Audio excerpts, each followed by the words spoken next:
I did want to start off with introductions first. We'll start with the project team and then go on to WSDOT folks as well as county employees. So with that said, my name is Matt Herman. I'm a long-range transportation planner with Clark County Public Works.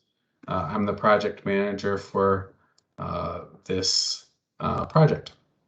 Rhea, would you like to go next? Sure, thanks, Matt. Hi, I'm Maria Blizkowski with TKS Associates. I'm a transportation engineer and I'm the consultant project manager helping Matt out on this project. So nice to see you all this morning.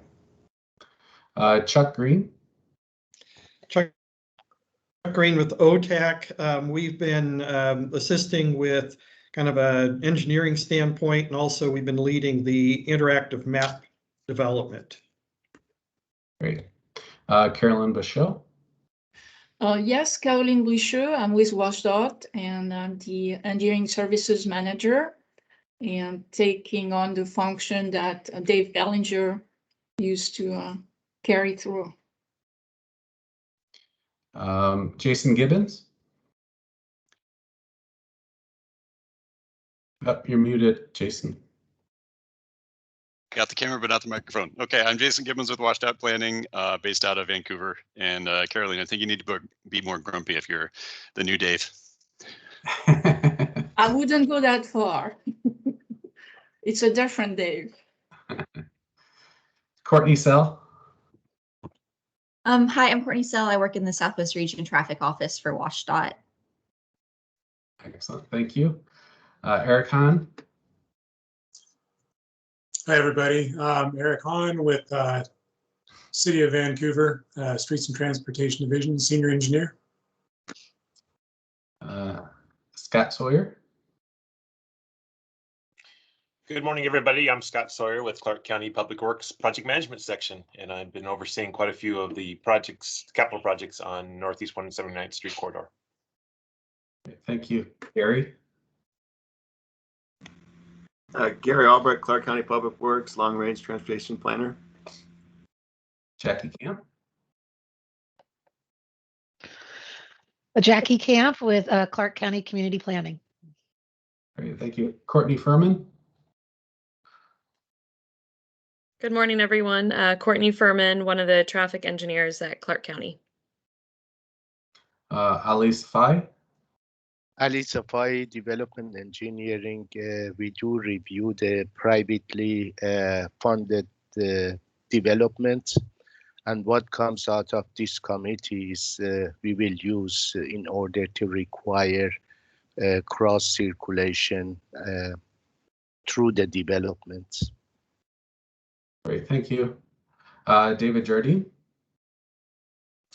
Good morning, David Jardine, Transportation Concurrency. I look at the current development for off-site transportation impacts. Thank you. And last but certainly not least, Pam Shentz. Hi, this is Pam Shenzi. Good morning, everyone. I work for Clark County Public Works in environmental permitting. Great, thank you. I think I got everyone. If I missed anyone. Okay, I'm going to share my presentation now.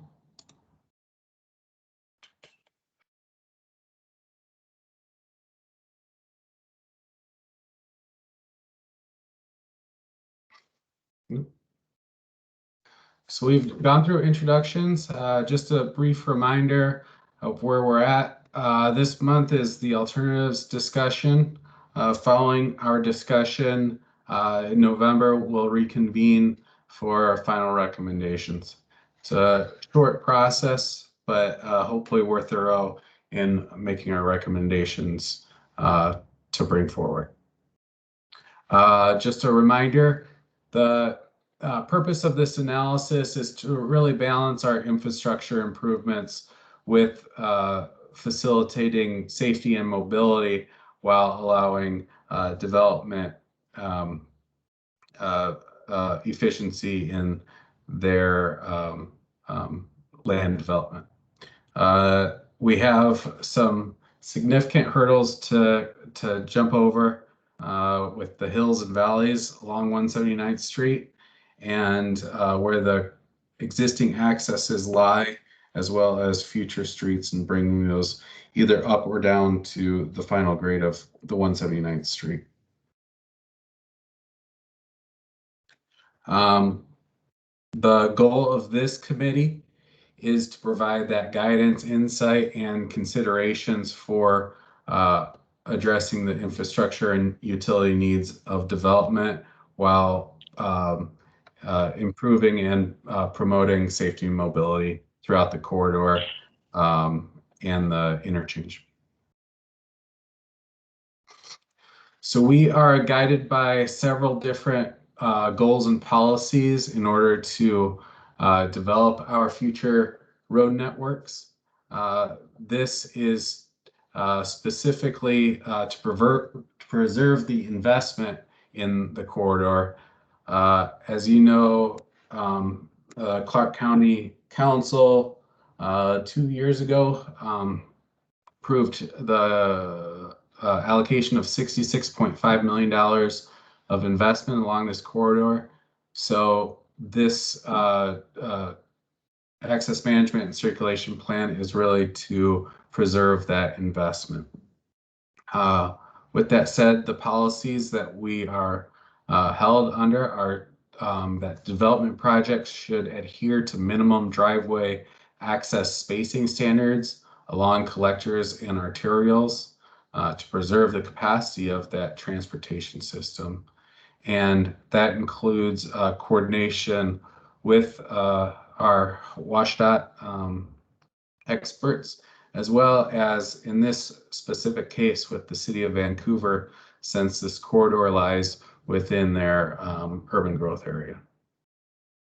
The local street system shall be interconnected to eliminate the need of direct access on collectors and arterials. Ensuring mobility in the transportation system is paramount. It should be planned for nationally accepted arterial spacing standards. And I'll get into those spacing standards a bit more as the presentation goes along. But we also want to include a system that provides both provides a multimodal system that can accommodate both automobiles, bikes, and pedestrians. There are planned to be several different land uses along this corridor, including commercial, mixed use, and in some instances, industrial development. So those services that are available to this neighborhood, that multimodal system should allow access in multiple ways, not only by vehicular transportation. So just a bit of background. The planning study for this project is the 179th Street corridor that is northwest 179th from northwest 11th on the western boundary through the interchange to northeast 50th Avenue.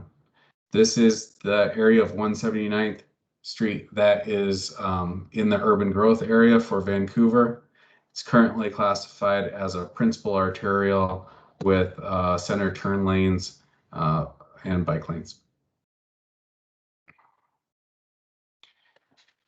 So we're going to be going through all our alternatives on our interactive map through a majority of this presentation and this discussion. But just to give you a little bit of background, as we start talking about classifications, I know for at least the county folks, we throw these names and acronyms for the street classifications around like candy. So I want to make sure that it's clear to everyone what we're talking about when we go through those. Obviously, we all know the hierarchy of arterials, collectors, and local streets, but there's several different subcategories within each one of those classifications. Within the arterials, and this is specifically road classifications that apply to this corridor, it includes the principal arterials, which is 179th Street. That's 100-foot right-of-way, 4 travel lanes, a center turn lane, and bikes. has a pavement width of 72 feet, and the design speed is 50 miles per hour. Direct access for driveways is not allowed. I will say the design speed, this is what's found in our current Clark County code, is 50 miles per hour. We do know with this corridor that because of the significant hills and valleys, that we're looking at a different standard departure from our current classification that brings that design speed down to 40 miles per hour. Principal arterials are planned in our system to occur every 2 to 5 miles. So for instance, we have 78th Street, which is a principal arterial. 99th Street is a minor arterial. 119th Street is a principal arterial, and it moves up the chain. We have minor arterials that again are 100 feet, but those accommodate the minor arterials, the 4 lanes with center turn lane, have again a pavement width of 72 feet, but have a much lower design speed. Minor arterials occur less than 2 miles from one another. And then also there's M2 CB, which is a minor arterial with 2 lanes, center turn lane, and bike lanes. And then we have our collectors. We have 3 different types of collectors. Those that have parking on them, those are just a collector, a C2. You'll see that at the bottom of the chart. We also have C2 CBs, so a collector with 2 lanes, a center turn lane, and bike lanes. That's our widest collector classification, 70 feet with a 46-foot pavement width and 35 mile per hour design speed. And then we have collectors, 2-lane collectors with bike lanes. So those don't have the center turn lane. It just has 2 travel lanes in each direction with bike lanes on both sides. That's a smaller right-of-way width of 60 feet and then a pavement width of 34 feet.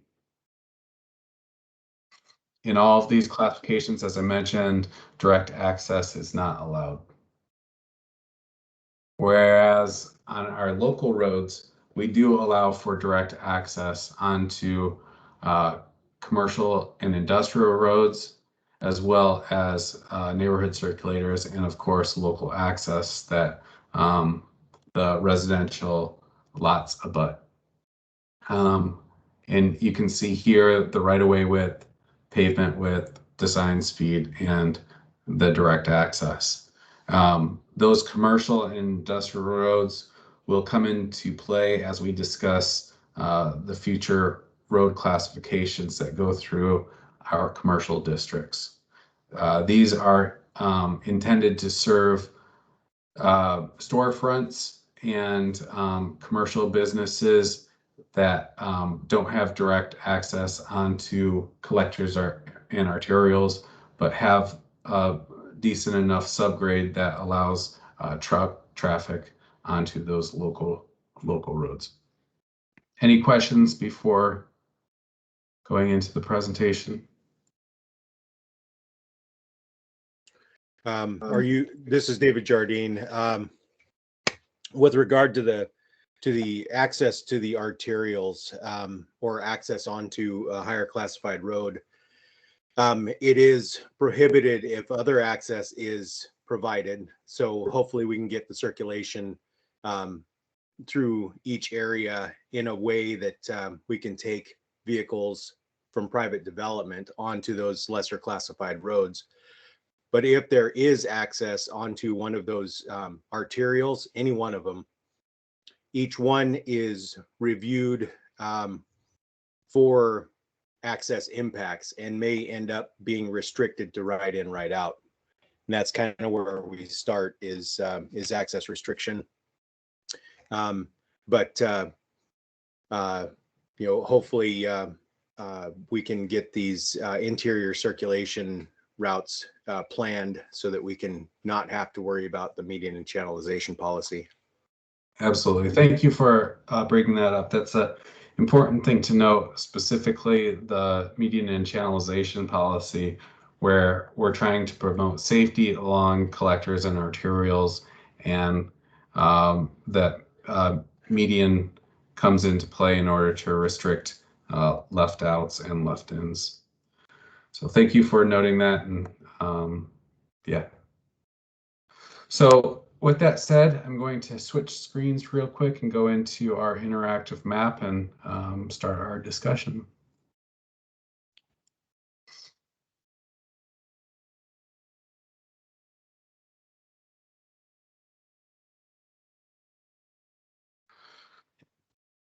So we're going to begin going from west to east. I will go through our alternatives, describe them. Both Rhea and Chuck, feel free to chime in if I've missed anything. But want to have this discussion with the group. You guys can, again, chime in with your thoughts, and your insight and feedback is most valuable as we talk about this. So a few things with the map. I have the legend shown in the right upper hand corner. We have different symbols for our intersections, whether those are roundabouts denoted with a signal, a shared access that is right in, right out with a square, and then our triangles show interim accesses. Those interim accesses are locations where they are temporary in nature, and once local streets connect the development, that interim access will go away and they will be served by local roads.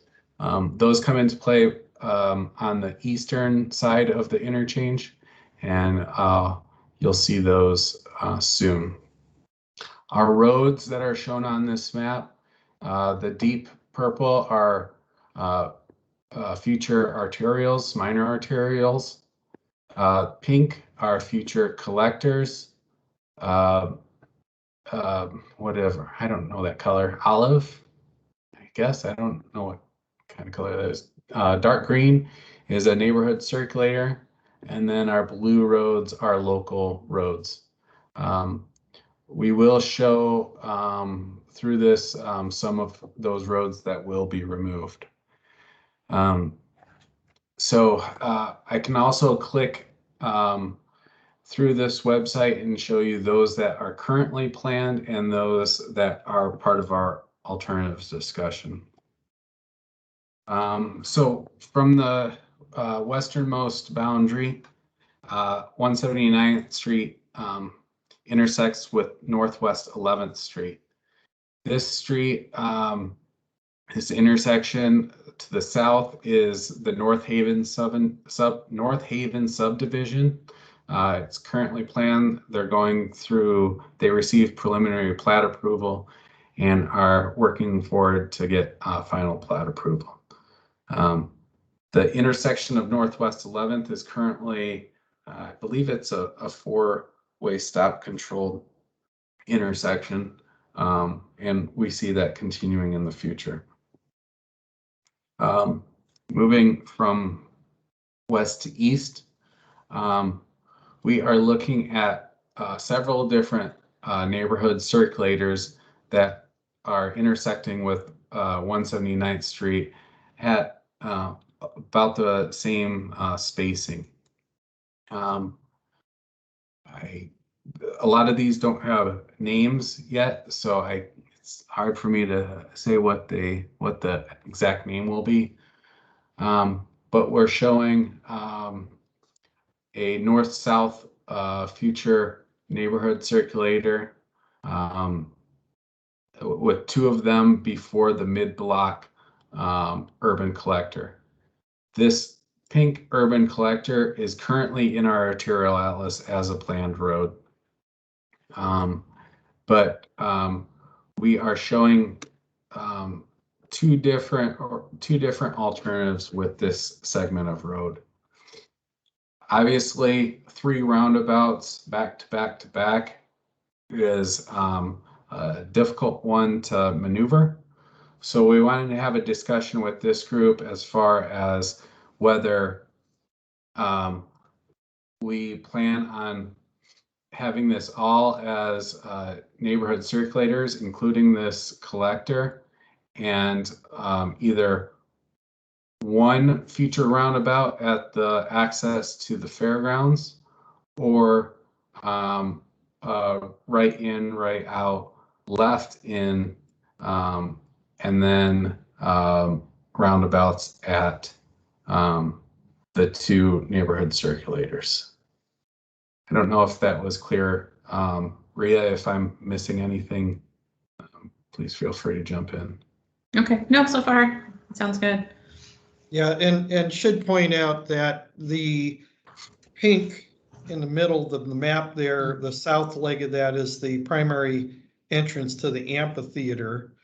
And part of the discussion we'd like to have is with event traffic, that configuration is altered quite a bit, coming in versus going out after the event. And the question is, would that affect what type of traffic control goes there? The other thing to point out is that you'll notice some of the alignments seem to snake a bit, and that is trying to minimize impacts to the wetlands, especially if you look to the north side or to the upper part of that window. That's why you'll see kind of a sneaking in there. What you will also notice is that that is the olive rather than a pink, just because that unlikely would meet collector standards for that type of curvature.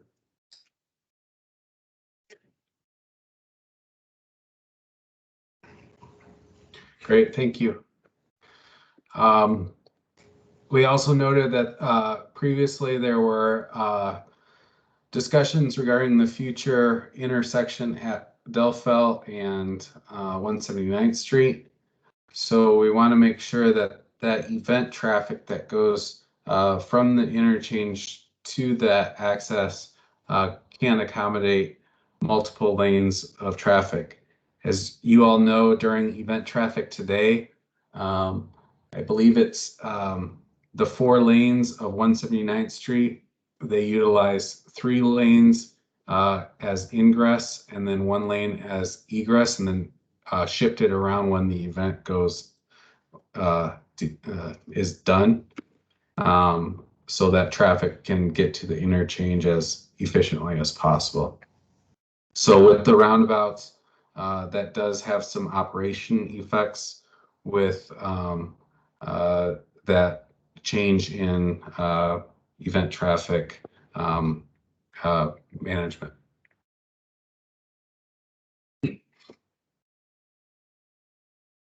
So I guess in order to stir discussion, I'll ask, what does the group think about the roundabouts adjacent to the fairgrounds, and if it's better to have right in, right out at some of those access locations rather than the future roundabout?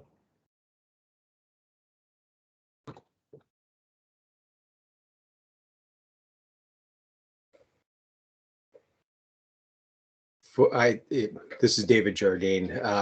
The roundabout at the collector seems to make the most sense, and then the other intersections along the way, it seems maybe right in only, or right in, right out at those locations to maximize the mobility along that segment of 179th, because really we're not planning for any kind of connections to the south. So there wouldn't be a need for, maybe a, consideration for intersection type controls that, would facilitate all of the movements. Because your collector in the middle and 11th on the west end are providing ingress egress for the area to access the interior road network or exit the area at more major intersections. So you can consolidate all of your traffic, full movement traffic to some pretty major intersections. Is it possible to have a future roundabout at 11th? Because I would much rather have one there than one of those internal ones, like Jardine was saying.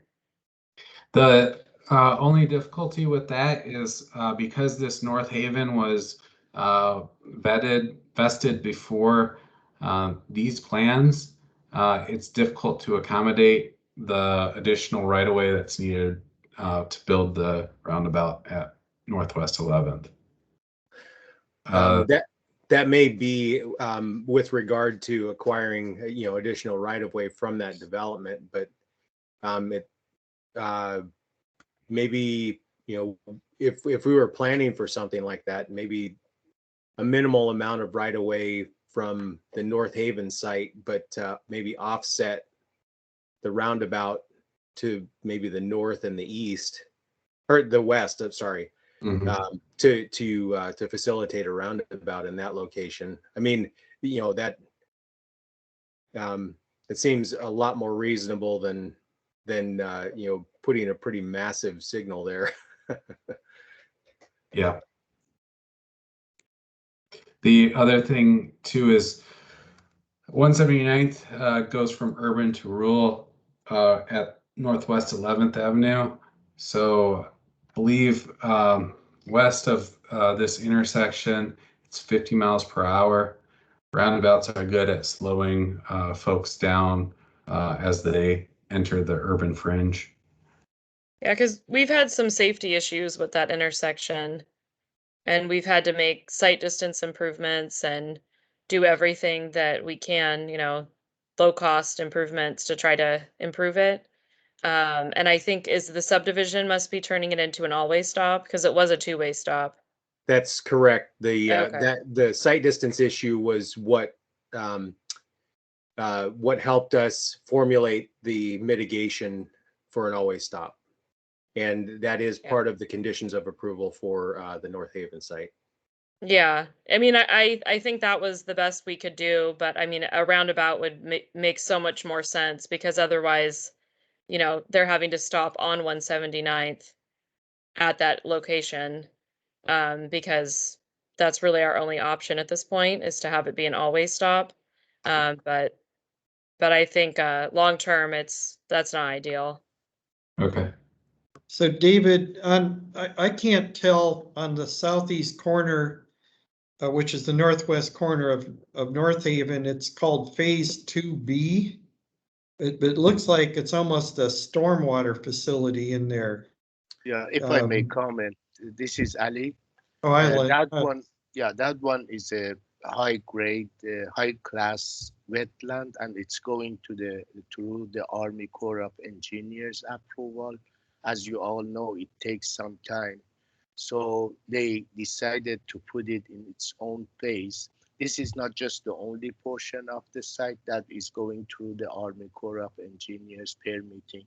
There are some wetland on site as well that is actually not approved for any type of grading or development at this time. So they have put those in a separate phase in order to get time to, get the permit while they are going through the platting of the rest of the development. So, Matt, it sounds like that would not be a simple right-of-way acquisition there, that actually is a wetland impact.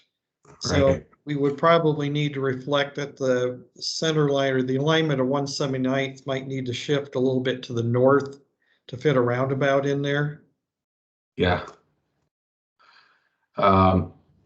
Okay. Yeah, I think that's right. It sounds like that's the preference for the group, is a future roundabout at this intersection. And we'll note in our documents that a significant right-of-way shift is necessary in order to accommodate that. Good point. The other thing I want to point out is we didn't put the blue local access stubs in here.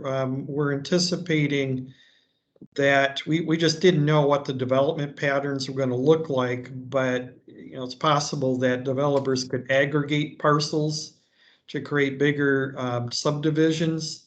So the spacing, kind of the approximate quarter-mile spacing of the neighborhood circulators was to show those, and then kind of work with the developers to how they would provide local access to those internal to their subdivision proposals.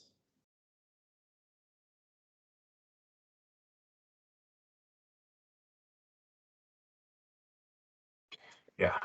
So one of the things to kind of note here is that typically when local access roads intersect with an arterial, they are not typically on our arterial atlas. And because of that, they have to address the median and channelization policy. So it is possible for local access roads that are not on our arterial atlas to be medianed. If they are on the arterial atlas, we've determined that those are more regionally beneficial locations, and those tend not to get access restriction or median and channelization policy applied to them. So if we're thinking about intersecting with an arterial, we may want to really consider the benefits for each individual area, because if it gets on the arterial atlas, it's less likely that they will be restricted to they will have restricted movement. There are full access movements. Okay, that's good to know. And yeah, that's a good point to make too, is the arterial atlas doesn't depict the type of intersection. And that's something that we're currently struggling with, is because we defer to the WSDOT roundabout guidance rather than having our own roundabout guidance for our local roads. I also want to point out our land use in this area. From the Whipple Creek Seventh-day Adventist Church to the east, that land is commercial zone with mixed use zone in between. So the dark gray is mixed use, yellow is residential, red is commercial, blue is industrial, or I believe this is business park, the dark, deeper blue. But with the commercial land use, as you all know, their preference is to have direct access onto the arterials. So we wanted to, we raised this question with ourselves as far as do we plan for commercial industrial roads just off of the arterial to act as basically a frontage road that businesses can both abut to 179th Street and get pedestrian access, but the vehicular access goes to from the neighborhood circulator to a commercial industrial road, and then vehicles then can access that way. that seems to be our biggest challenge is those commercial and industrial sites. They tend to want to have larger areas without roads breaking them up. So if we can provide a road network before the development gets there, so we don't have to fight about it so hard when they come in, that would, I agree that local commercial industrial road network would be totally appropriate. And maybe a connection or two a connection to 179th somewhere, but out to Delphi as kind of the alternative, because that one will ultimately be signalized as you head to the south there. I'm sorry, I'm talking about the north side of 179th. Yeah. Sorry about that. So for future development, then it's more beneficial to put the commercial industrial future roads on the arterial atlas so that we can show that that those businesses should access that future road rather than directly off of 179th. Is that correct? That's kind of what we would shoot for. Absolutely.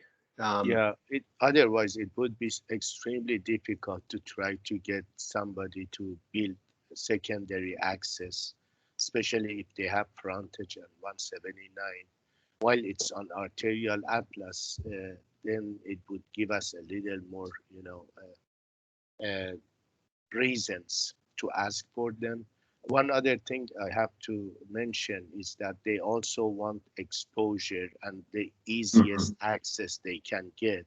And that's been a struggle also. They don't want to have a back road getting to their development. Right. So that's going to be also a challenge. So whatever can be done in advance, to plan this road, that would be really helpful. So you might want to consider 2-3 accesses from whatever that road is onto 179. So we have a, some type of a justification that you will still get customers, as easy as you would have if you have, driveway onto 179. Okay.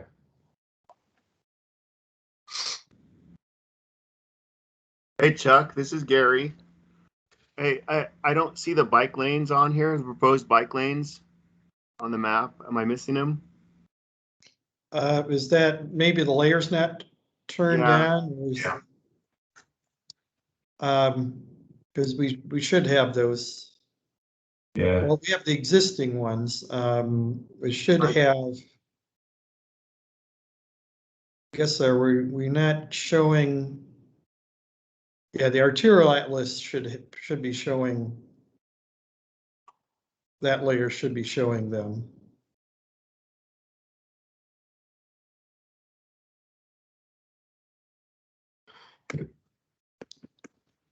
Thank you. Yeah. So you'll notice though with that one thing that is kind of a next iteration are pedestrian access ways. Because we're trying to look at what the spacing might be with our collectors and circulators.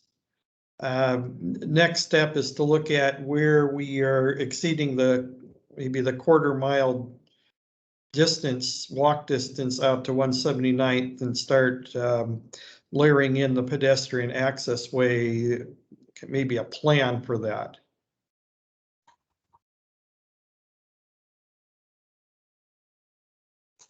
Yes.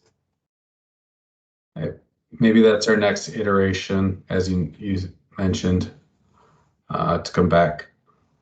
I have a question. The intersections that are shown as right in, right out, the pink squares, is it fair to assume that we would actually have a physical median to ensure that, or not?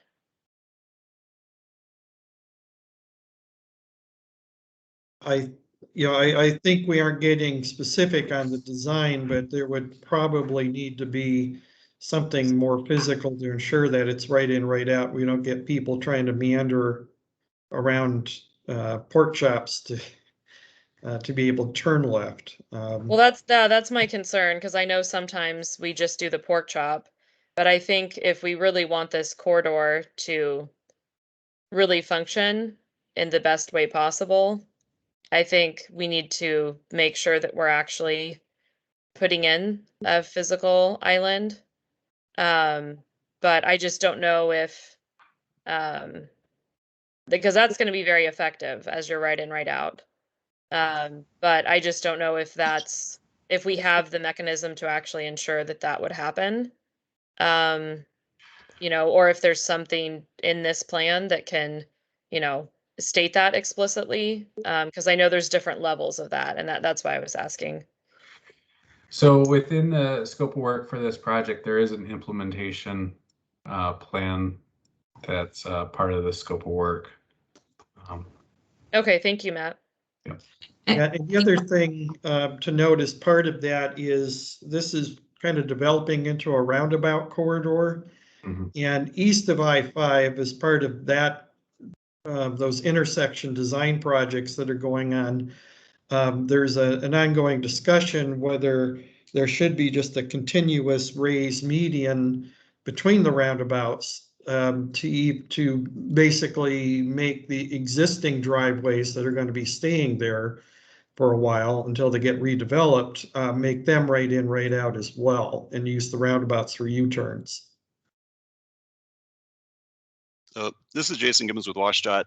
Is the plan for future traffic control for the events at the fairgrounds and at the amphitheater to kind of continue as we currently do with the 3 lanes in and 1 lane, or 3 in and 1 out, versus after the event's over, kind of the opposite? Is that intended to continue because the medians or dividers could complicate that if that's the case? Yeah, you're totally right. That's what we thought with the future roundabout at the access here, was that ability to change the configuration of 179th makes it difficult both with the roundabout as well as with the median in place. Currently that what is that, the traffic management plan for the fairgrounds and the amphitheater is not scheduled to change or be amended. That could be a recommendation that comes out of this plan, though.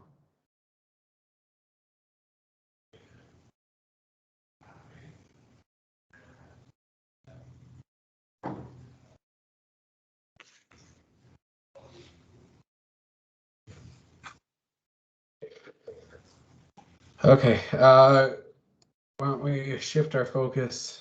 I think we got pretty good insight on the west side of I-5.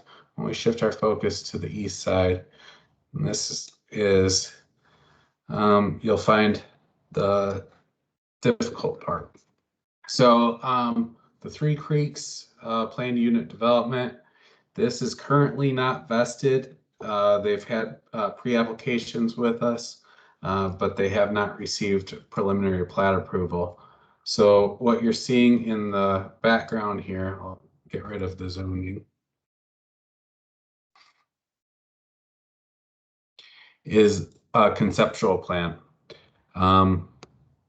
The Three Creeks has entered into a development agreement with the county. They have reserved trips as well as future development plans north of 179th Street, which they will access through the future extension of 15th Avenue. That future extension of 15th Avenue will be the primary north-south travel road for the traveling public. As part of the interchange reconstruction project, Northeast 10th Avenue will be cul-de-sac and will not have a close proximity to the interchange on-ramps and off-ramps that currently exist today.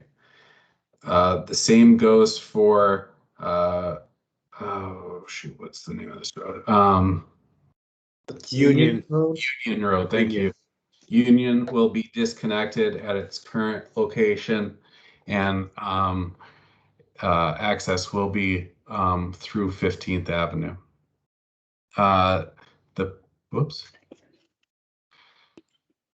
The future collector that's shown here is to facilitate that traffic out to 15th Avenue.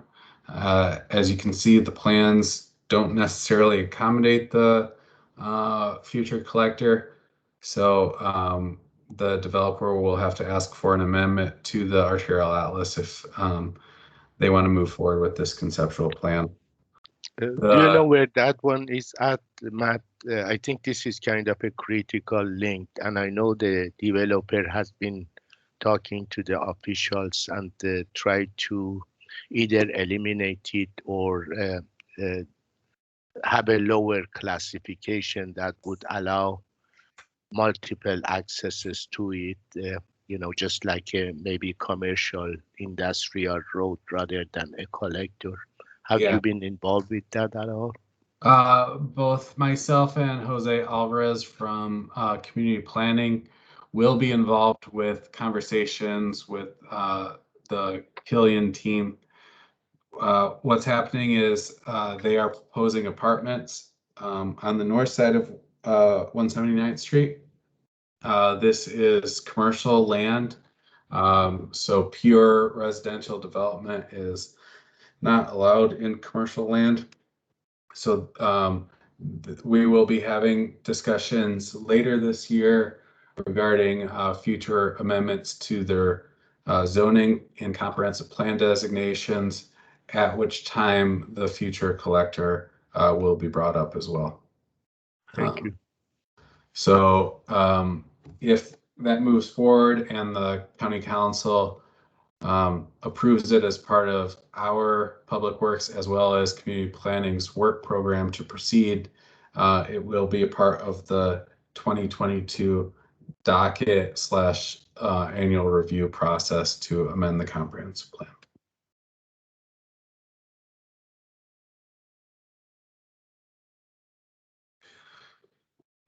We are forecasting future roundabout access onto that Three Creeks property. This was a part of the DA negotiating process. Access to the north is very difficult to get, if not impossible, because of the crossing of the creek as well as the grade of the land to the north. So I think what we're forecasting is a roundabout with just south access to the south only. Moving from the west to the east, from 15th Avenue to 29th, I'm showing on the map right now. Again, this is the first time that you're seeing interim access locations on our maps. Those are shown in the triangle, the olive triangles. You're also seeing the future locations for our collectors and neighborhood circulators. North on this map is the 179th Street apartments plans. These are in two different developments. One's 179th Street Apartments East, one is 179th Street Apartments West. As part of their development, they are planning on building the future neighborhood circulator. But without that built, they have interim access at their locations, both here as well as here. So Matt, couple things to note. The one at 17th Avenue is will remain as an emergency access and pedestrian access into that. And I believe with the apartment, the 179th East and West apartments, that's a similar consideration that would be closed off but maintained as an emergency access. Yeah. And I I believe pedestrian access, which gives us that pedestrian access way into those as well.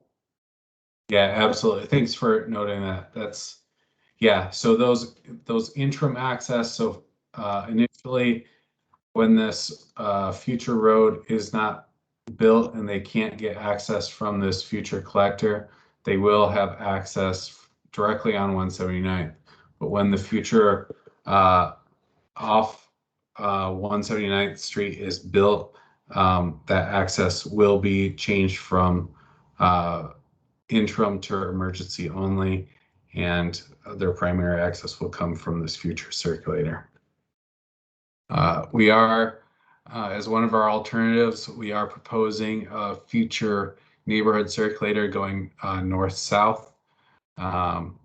Obviously, with the 179th Street apartments, they did not dedicate the right-of-way that's needed for this alternative, but we potentially could get that to access future development on this property by Whipple Creek. That would be right in, right out as well. The future roundabout between 15th Avenue and 29th Avenue is proposed at this location. This is access to the Whipple Creek subdivision, also to the north, future collector. This future collector is currently in our arterial atlas, and plan to provide access to future development up here. Our arterial atlas also has future connection from the neighborhood circulator located here directly to this location here. We did eliminate that to avoid crossing the wetland and impacting the wetland. We moved that future neighborhood circulator to the north along the property line to avoid conflicts with the future wetlands, or with the wetlands for future circulation. We're not seeing, I know that there's some offset intersections here of significance. We don't think that the interaction between collectors and neighborhood circulators is too significant, so we are proposing an offset intersection for some locations along this future corridor. Here you're also seeing the first local stub. This is interim access, either through adjacent development or through development of the whole parcel as well. Also, a shared right in, right out access at the location of 20th Avenue on the corridor. So they would largely use the two roundabouts, both located here, as well as the 29th Avenue roundabout to go left. So if a resident was wanting to go to the interchange from these apartments, they would take a right, go around the roundabout, and then back out to the interchange. And that 29th Avenue roundabout footprint that you see in purple kind of gives you an idea of what that might look like at Northwest 11th. If you notice, they're shifting to avoid impacts both on the southwest and southeast corners of that. So similar to where the North Haven is in the southeastern quadrant, that roundabout would be shifted north. Yeah, good point. Feedback. So look about right. Any errors, omissions, things that we're not thinking of? Like it, dislike it? Any feedback?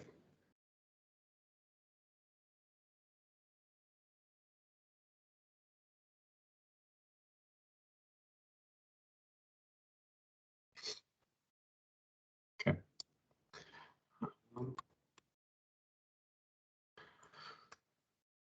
So moving from the west to the east again, 29th Avenue. This is on the corridor where you can see the largest grade swings between hills and valleys.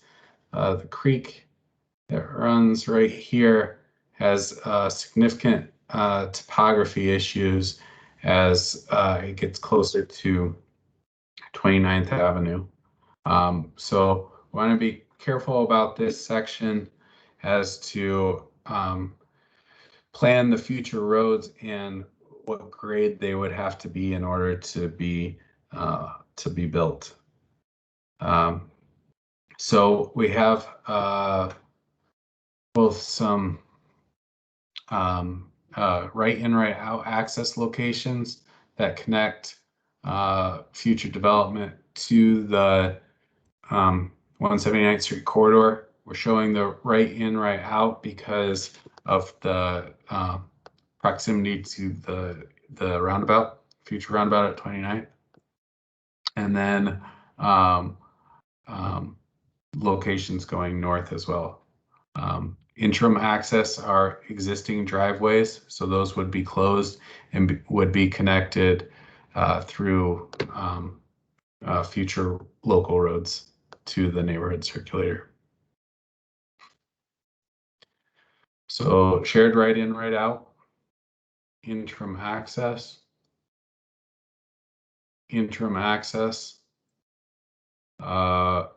future roundabout at 37th Avenue with connecting the neighborhood circulator to the principal arterial, and then the local stub providing lateral access from the east and west.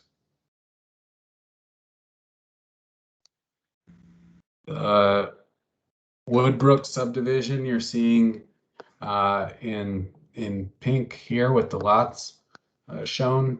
Woodbrook is also known as the Holt Homes development. They have received preliminary plat approval and are moving forward.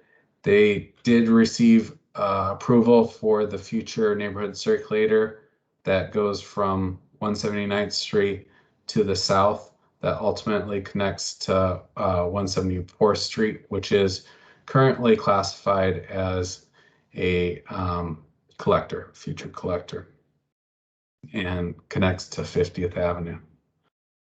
This access, and it includes the approval, was approved as a right in, right out.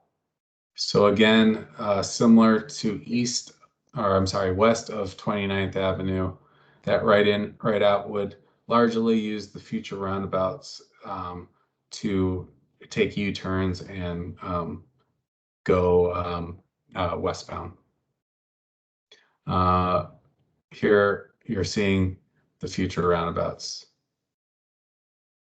We are proposing a future collector at this location that goes along the property lines so that it can be built with proportionality, shared by all of the property owners with a future roundabout location.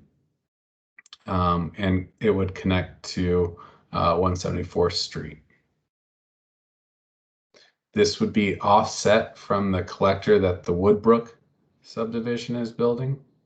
But because of the proximity between the intersection of 50th Avenue, whether it's a roundabout or signalized, would use the signal to go westbound, to go westbound.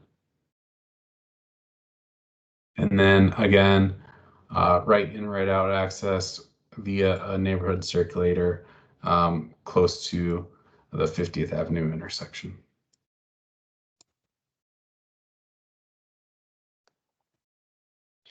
Again, we're trying to avoid conflicts with the wetlands and the streams.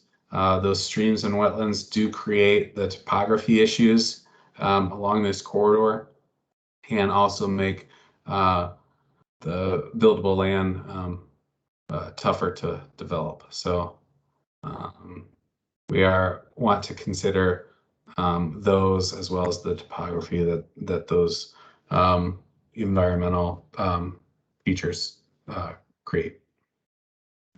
Matt, could you move the map a little further to the north and you can show what's happening with Woodbrook and that east-west collector?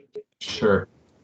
So the Woodbrook subdivision, there's a more updated preliminary plat, but they are dedicating right of way to eventually connect the collector from the location here to what they're building right here. Those, I believe it's just one lot will go away, and that will be continuous right away. They are not building the collector. They are only dedicating right away due to the proportionality of the cost to construct a bridge over this stream. So that right away is dedicated, will be dedicated, but it will be on the county to build.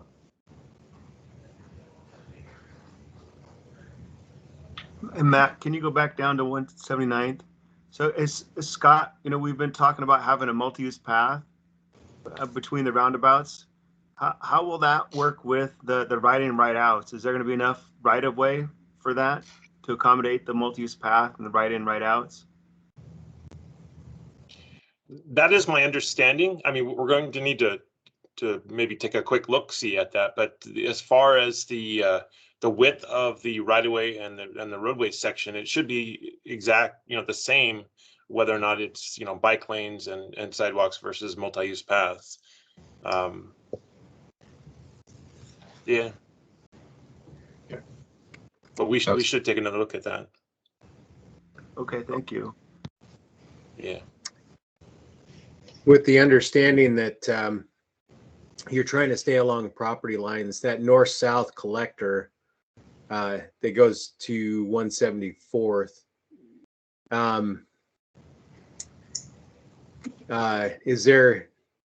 would there be any kind of possibility to move the intersection at 179th over to align with that northern leg? I mean, the offset is so small that it seems like a roundabout in that particular location could impact that right in, right out. Whereas if it were moved over slightly, the roundabout could be taken full advantage of from both intersections. Actually, the north-south collector, the pink. Yep. Right. Yep. Yeah, I think what, David, are you referring to that little stub from Woodbrook that comes down just to the west of that? Yes. Yeah, and is that going to be interim or emergency access? No, that one was approved as a and volunteered as a right in, right out at this point. All right, so we could jog that over a little bit for, what is that, 100 feet? Yeah, that may be, and I can't remember off the top of my head, that may be just a half-width roadway through there. So the road, as properties develop, that the full width could help reduce the intersection offset, or the amount that road would need to be moved over to align. But I was just kind of looking at that, going, I understand it's along property lines, but maybe there's an opportunity as properties develop out there that could be, whanged over slightly to align with that northern section and just take full advantage of a roundabout intersection in the north-south. So anyway, just a thought question. Yeah, and Matt, that actually does make some sense as far as spacing, because that would give the ability to make that main Woodbrook a right in, right out, and then use that roundabout just maybe a quarter mile to the west for U-turns and left turns for traffic coming out from Woodbrook, who may not have access to 50th Avenue in the interim. Right. But that does provide some pretty good spacing. So if this roundabout changes to a signal, would that still function appropriately to have a roundabout close to a signal location? Well, I think right now that's being built, assuming it would be a left in, but eventually not a left out, because as the east-west access gets built from Woodbrook over to 50th, they would have alternate ways to get out to the arterial, the 179th, via 50th. That's really close to the intersection to signalize, and you're pretty close to put a roundabout in there too. Right. So that's why what David was suggesting, having that roundabout be a quarter mile to the west, and then have that line up with that little stub from Woodbrook down to 179th, actually provides some pretty good spacing in there. Right here. Yeah.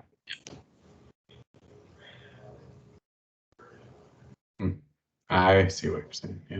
Yeah. So we just would show a little jog in that pink. Yep. To match up. Yeah, that's a good point. Or magenta, or whatever color that is. It is kind of tricky to jog it though, because of the, center line radius requirement, and also having to come in at a 90-degree to 179. So it's gonna be not as, a small jog actually, probably a couple of, reverse curves. Is this a half street or is this full street? Half street. Yes, the center line will actually be on that property line. Unfortunately, that's a section line. 179th is a section line there. So what you've got is that section offset. And I don't know if the county would allow maybe a little bit of an angle for the side streets coming into a roundabout in that case, to try to minimize that kind of impact to the property to the west. I believe it is 70 degrees. You could do a 70-degree, but again, I'm not sure how far you have to go back for the taper type jog. We could look at that, and yeah. So if we can work with 70 degrees, we could probably figure that one out pretty easily. Yeah, I'll check it out while. So can I ask for a local street? When you say it's a half street, what width of the pavement is that? So it is. And I'm just curious, could we open it? I mean, is there like 20 feet that we could open it, or no? Typically, well, it's being built by Woodbrook, so. Right. Yeah, it's a little bit more than a half feet. It's okay. Well, that's what I. Yeah, 20 feet of paved width within 30 or so right of way, 30 feet of right of way to fit the 20, which is the minimum. Okay, that's what I wanted to check. Okay, so even if it takes forever for the property across the street to develop, we'd still have 20 feet of pavement we could connect to the roundabout. Yeah, and that's actually offset a little bit per fire code. You need to have at least 20 feet. Yeah, that's what I assumed, but okay.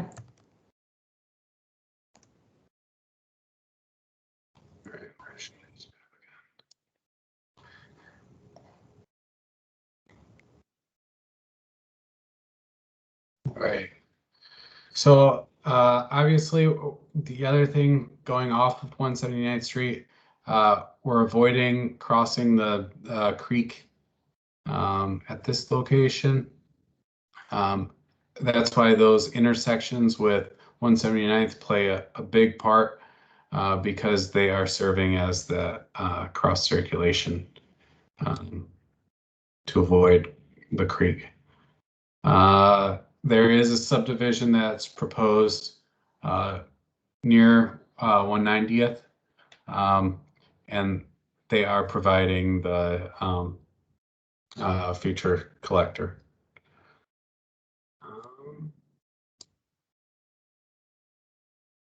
Any other insights regarding this section of 179th Street? Does that collector meet the spacing for the spacing with, what is it, 50th? The collector, if you go to the, I'm not sure what the name of it is, but where the new development is coming in, Woodbrook, the one that's just west of 50th,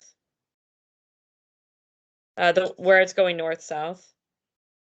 The Mill Creek Avenue.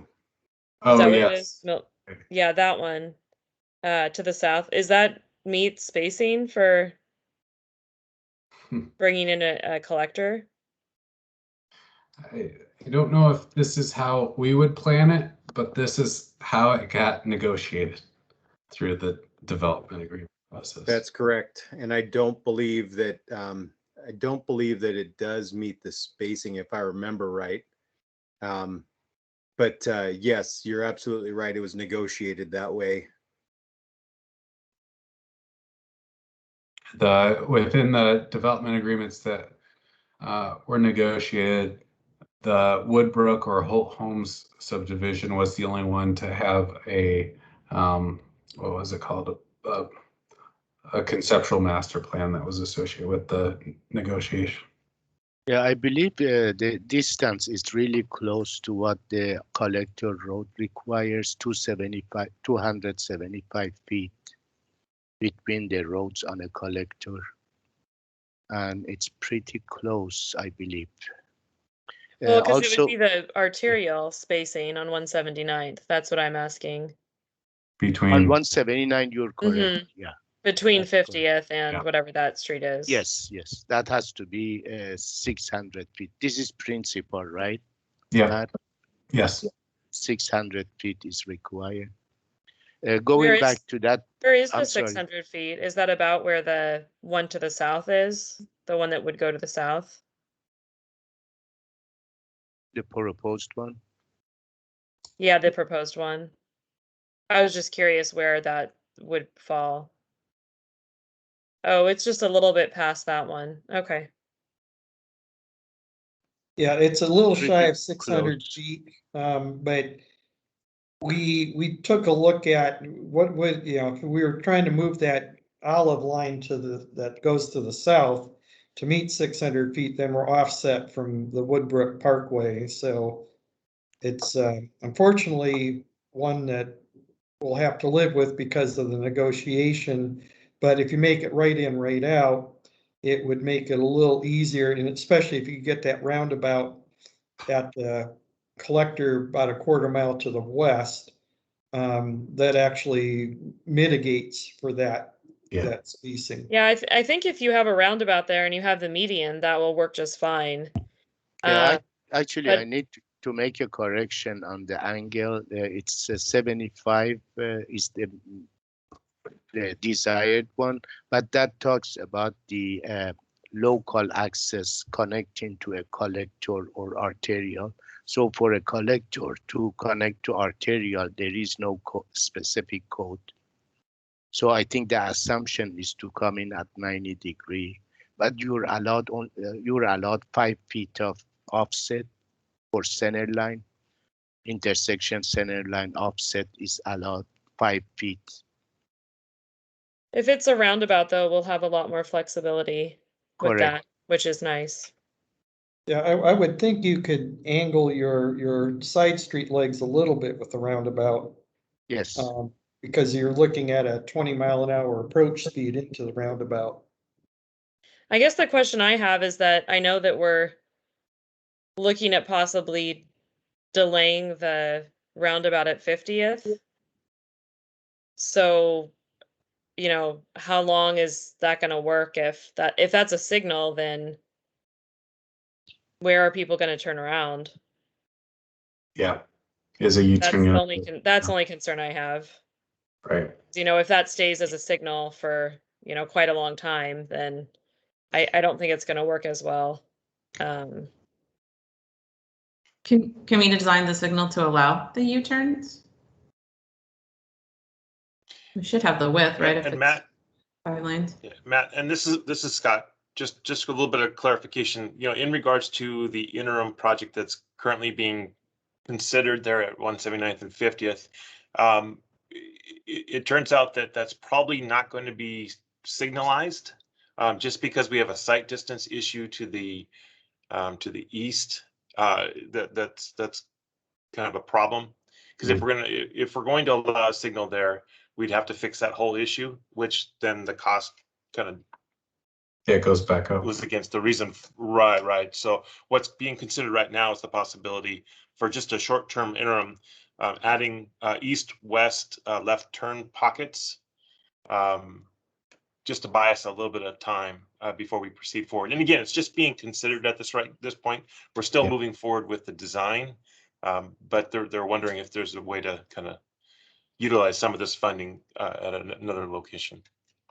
So Scott, would the Woodbrick Parkway then be interim full access to 179th under that scenario? You know, I'm not 100% sure. I know that they're being required to put in a, you know, left turn channelization into the facility, but I don't know if they're being able to allow a left out if you're coming southbound on that road and you want to go to the you know, to the east. Yeah, if that movement's being allowed, I don't know. I believe it is. I believe it's full movement. Yeah, access. I think you would have to allow full movement if we don't have anywhere for them to turn around. You know, I mean, I don't see how else they would get around with the way it is today. And also, it would be kind of odd to have a collector intersection to a arterial and have it restricted. Normally, they are signalized. Right. You're talking about this.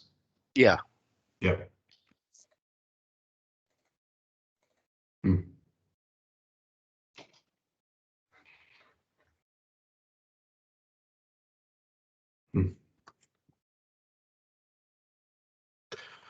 So it sounds like the configurations really rely on what type of intersection this is, whether it's a roundabout or signal.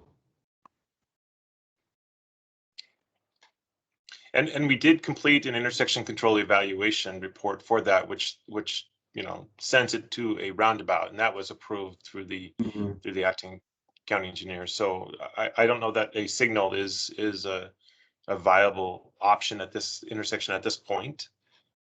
I think it's going to be possibly an interim project and then the multi-lane roundabout is what the direction that I've been given. Gotcha. Understand. So the traffic study assumed that Mill Creek access is a full movement access. Yeah. That's how it was approved. Okay. So we'll have to amend this to. We'll need a new category, I guess, or an asterisk. Right. Well, Wait, so David, it's going to be full access always, or just for now? They proposed it as a full movement access, so Yeah, that's how it got reviewed. So, but yeah, that does not mean that the county can't go in and do what it needs to do whenever it needs to do it.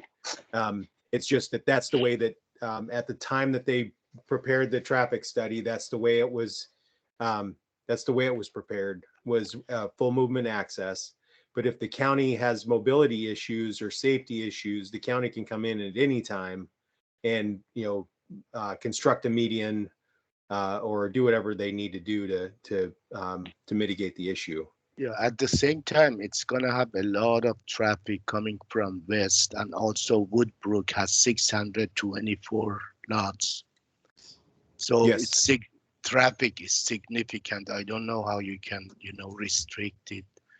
What about moving that Olive Road, the proposed one, east-west, connecting between 50th and right there?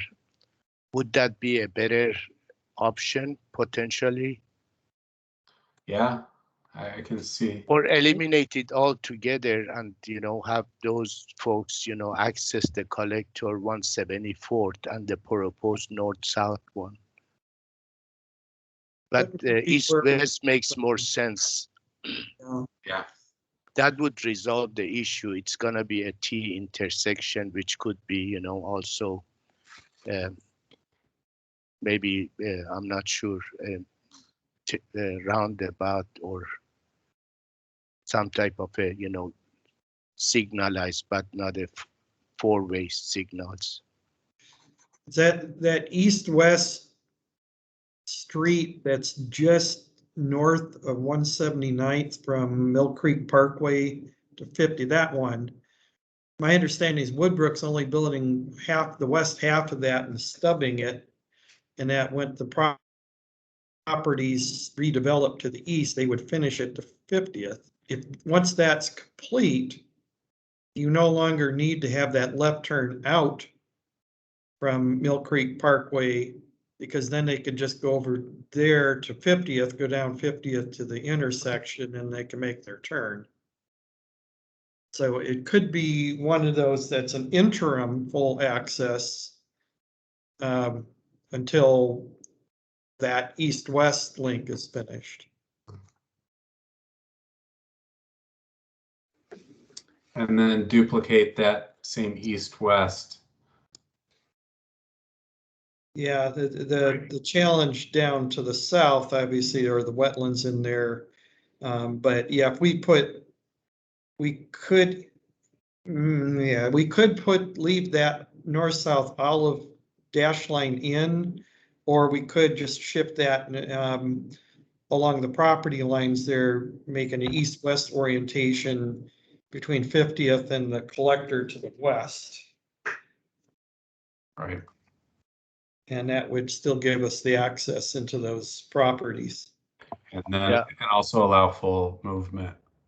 Yeah, and also the wetland you're showing, I'm not sure how accurate they are, because you see how the property line cuts I'm talking about that corner that you were just in.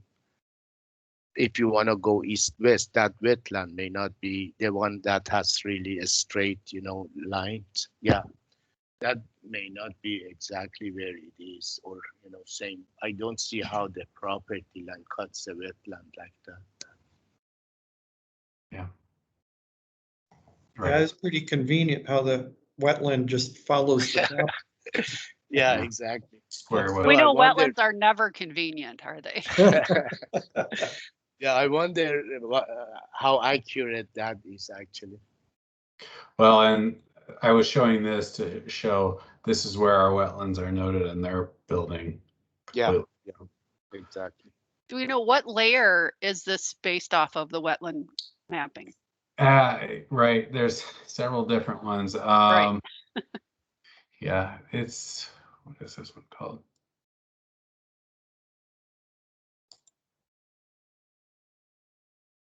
Oh, I'm not sure. Yeah, that's the wetland inventory. It's the other one you might want to just turn on is maybe habitat and see what comes up. But I guess, is this the NWI layer? Is it wetland presence? There's like 4 different ones in maps online. There's permitted wetland. I'm just curious. I can figure it out too by going into the map myself.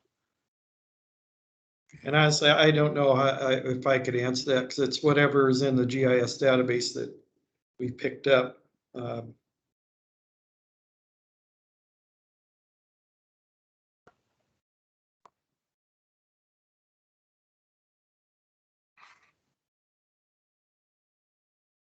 It's not the NWI,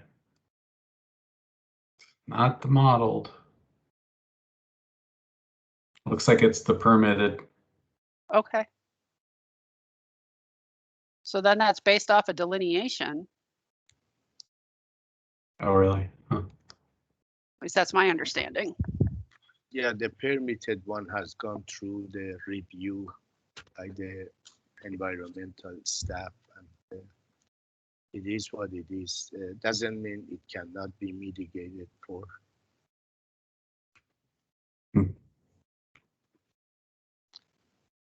But one other advantage of going east-west with that Olive proposed one is that you divide it between lots of properties rather than relying on like 1, 2, 3, 4, 5.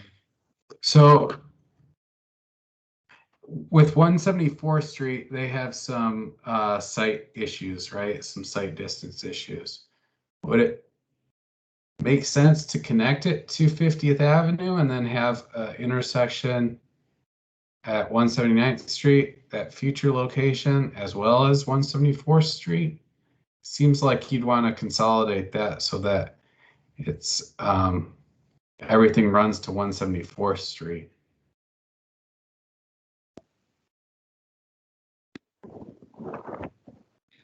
We probably have to take a look at the contours in there to see if that, you know, how feasible that would be.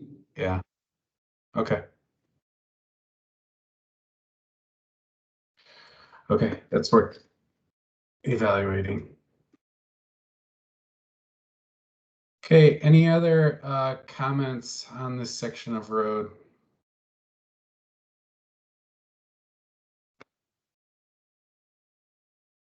All right. So going back to my presentation.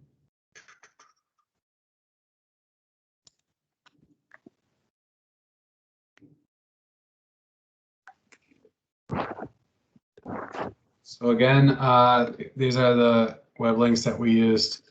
Kind of gone through these. It shows the existing plan. We'd had discussions on that. 179th Street east of the interchange. This is the planned, our alternatives that we're presenting.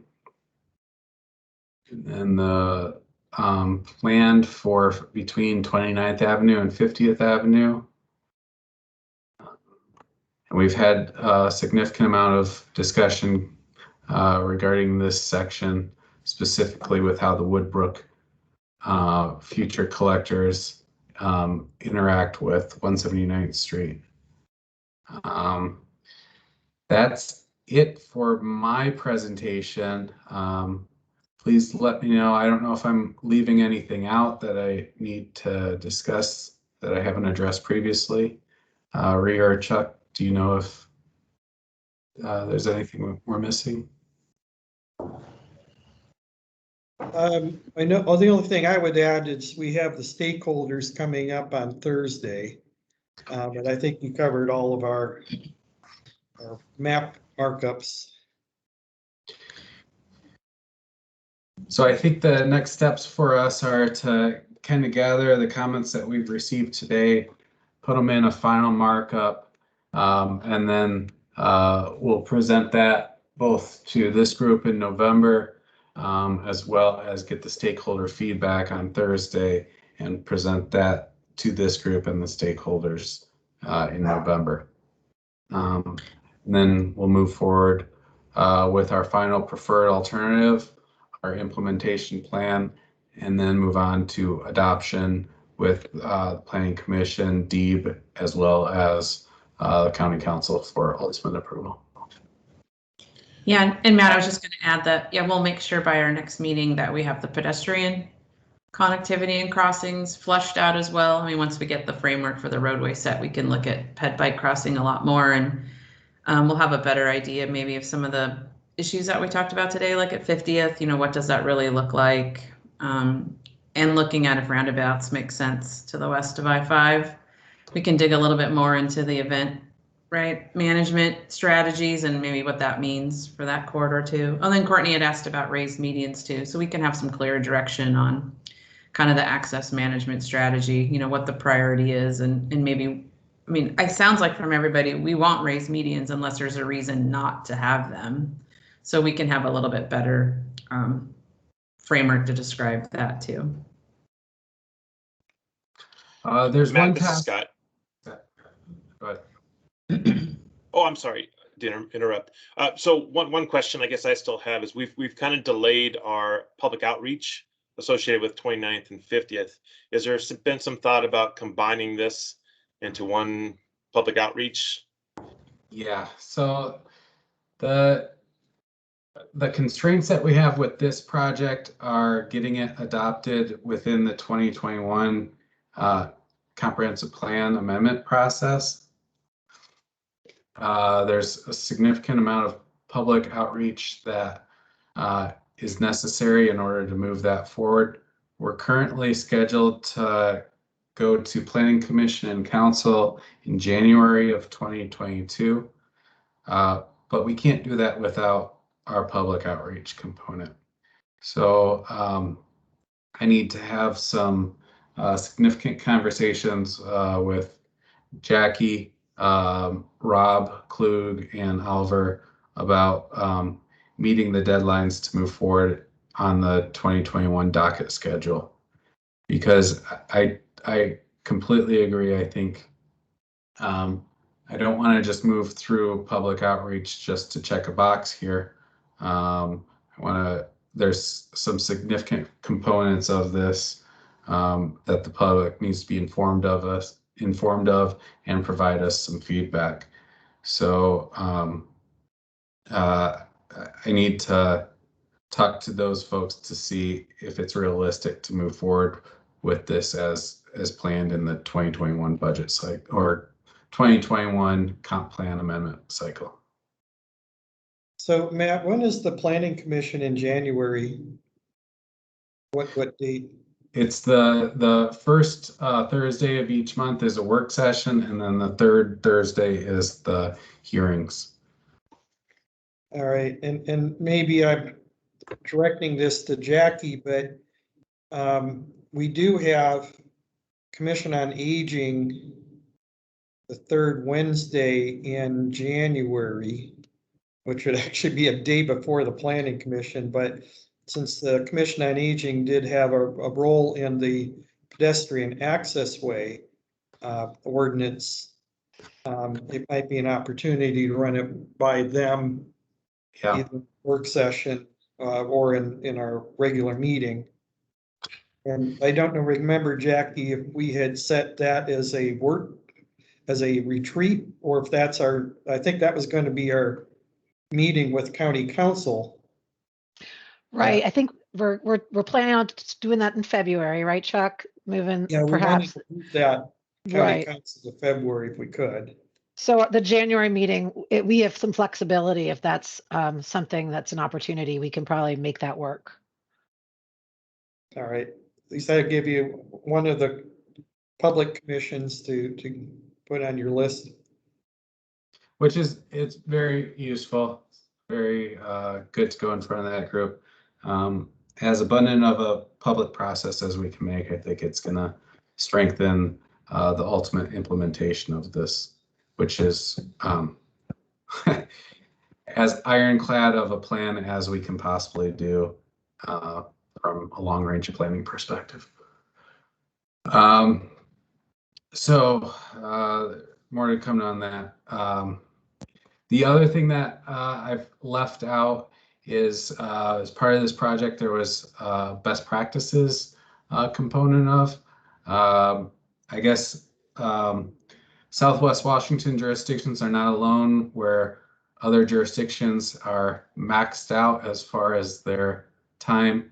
The team has interviewed 2 of the 3 jurisdictions and are waiting on 1 more. So that insight will also give us some credence as to if we're moving down the same direction as other jurisdictions in the Northwest.